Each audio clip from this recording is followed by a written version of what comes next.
is... It's 8 o'clock in the morning. It's Wednesday, the 24th of March, 2021.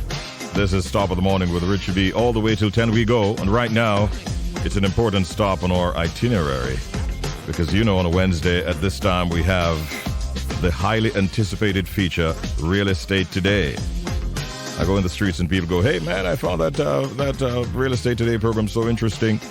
I spoke to Howard the other day off air, and he says, man, I'm getting so many good responses. So we know that you're listening, and we appreciate that. Today's topic is going to be the roles and legal responsibilities of the rent services unit. And before we introduce our guests, let me tell you, rentals are a convenient alternative to home ownership for many. While for property owners, rentals are a great way to generate passive income. Although there are financial benefits, there are several misconceptions regarding the legal rights of landlords and tenants.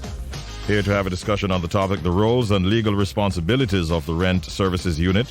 We're going to be joined in a moment's time by Howard Johnson Jr., the CEO of Howard Johnson Realty Limited. And our guest today will be Mrs. Nadia Preddie, Senior Inspector at the Rent Services Unit in the Ministry of Housing, Urban Renewal, Environment and Climate Change. Let me welcome our guests at this time. Good morning, Howie. How are you doing? I'm not too bad, on yourself, Richie. I'm doing well myself, my bro. Good. Welcome once again. We're also joined by a debutante, Mrs. Nadia Preddie, who has not been on this feature with us before, but we're really, really happy to have her today. Hi, Mrs. Preddie. Good morning. Hello, good morning to you, Richie B. Welcome. How are you today? I am fantastic. Thank you so much. Wonderful. I feel like it's a redundant question because you already sound alive and kicking. I just got my morning dose of coffee. Trust me. Mrs. Preddie, let me ask you, what are the main roles and responsibilities of the rent services unit? Okay, great. Thanks for asking that. Well, some of our main roles are to resolve disputes between landlords and tenants. We're a quasi-judicial body, and hence we have the power to conduct hearings every 2 weeks on cases pertaining to arrears of rent, return of security deposits, illegal increases in rent, review of the rent assessed by the rent assessment officer, and also a review of denial of exemptions from the provisions of the Rent Restriction Act. Mm-hmm. Now, we also have the power to determine standard rent in Jamaica. We also grant exemptions to commercial premises, and we also grant increases in rent above 7.5%. Okay. Yes. Interesting information there. Let's focus a little bit more on landlords, the rights of landlords and tenants now. What rights do landlords and tenants have as it relates to the duration of the contract, giving notices, and even eviction, for that matter? Oh, sure. Within the contract, a landlord and a tenant should always ensure that they abide by the contract. A landlord should ensure that the property is maintained in a tenantable state of repair. The landlord is also responsible to ensure that the tenant has peaceful and quiet enjoyment while they're at the property. Mm-hmm. Yes, they also to ensure that they pay whatever taxes and bills that might fall under their purview while the tenant is on the property, and to ensure that they pay these bills punctually. On the other hand, the tenant should ensure that the property is kept in a good condition. They should pay their rent on the due date. Oftentimes they talk about grace period, but they should pay their rent on the due date. And they should ensure that they stay away from nuisance or any annoyance to adjoining occupants of a property. They should also ensure that once they're in the agreement, that whatever amenities are on the property, that it is not used in a wasteful manner. Now, when a contract comes to an end, or if, for example, the landlord and tenant no longer wishes to be in this landlord and tenant relationship, then the landlord should give a tenant 30 days notice in writing. Now, this 30 days is 30 rental days. Okay. Yes. So, say, for example, the rent is due on the 30th of each month, and a landlord is giving a tenant notice. they should give a notice that expire on the 29th, say, for example, in April. If they're giving it in March this month, they should give a notice for it to expire on the 29th of April 2020. Now, of course, if the tenant wishes to give a notice, the tenant should give 30 days notice as well. If after the landlord gives the tenant a notice and the tenant has not found suitable accommodations for whatever reason, yes? Yes. The landlord really should proceed to the court to seek legal redress from the court. Okay. All right. Those are comprehensive rights and responsibilities on both sides. Howard, I want to bring you in at this point. What would you say are the benefits of using a licensed realtor in order to fill a rental vacancy? Well, Richie, you would appreciate that we would be doing this almost on a daily basis to supply the needs of both landlords and tenants in trying to forge a relationship in that capacity. So we will garner a lot of experience over a period of time. So we will be able to determine and to filter persons who may not be suitable for your property. So in other words, we are the persons that do the first assessment on behalf of the landlord. Because the landlord has his property, may be doing this for the first time. He or she may not understand the nuances that come with tenancies. So we are the ones that do the screening, and we ensure that the persons are qualified to occupy in terms of financially. They have the wherewithal to pay the rent on a monthly basis. They're of good character.